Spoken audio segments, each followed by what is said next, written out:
j'ai plus envie de parler de Ben Arfa.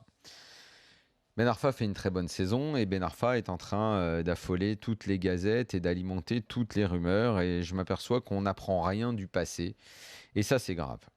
Ben Arfa, vous avez vu son match, c'était un match au sommet contre Lyon vendredi, d'ailleurs c'était un très beau match.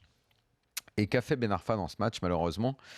Eh ben, il n'a pas brillé autant qu'on aurait aimé le voir briller et il faut bien reconnaître que il a été, comment dire, il a été tenté de jouer un petit peu trop souvent à mon goût une partition individuelle. Ça avait déjà été le cas au Parc des Princes dans un gros match où il avait annoncé vouloir se montrer, vouloir faire la spéciale Cruyff, vouloir marquer.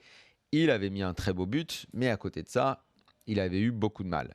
Le problème de Ben Arfa cette année, c'est qu'il est un petit Il peu avait fait dans, une mi-temps contre le PSG, en fait, la il est un première. petit peu à la recherche du temps perdu.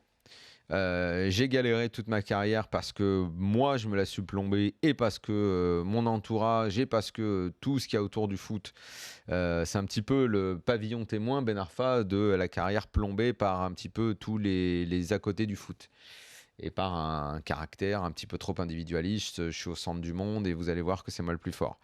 Et j'aimerais pas que, à vouloir rattraper le temps perdu, Ben Arfa se perde comme il est en train, sur ces dernières semaines, je trouve, pas en train de se perdre, mais en tout cas de retomber dans certains travers avec des déclarations sur où je vais aller l'année prochaine. Il est évident que Nice c'est trop petit et le PSG ça m'intéresse, mais s'il y a un gros club ailleurs, autour de lui, je sais déjà qu'on s'agite pour le caser dans un plus gros club parce qu'il a 28 ans, parce qu'il a déjà perdu du temps, parce que la Ligue des Champions.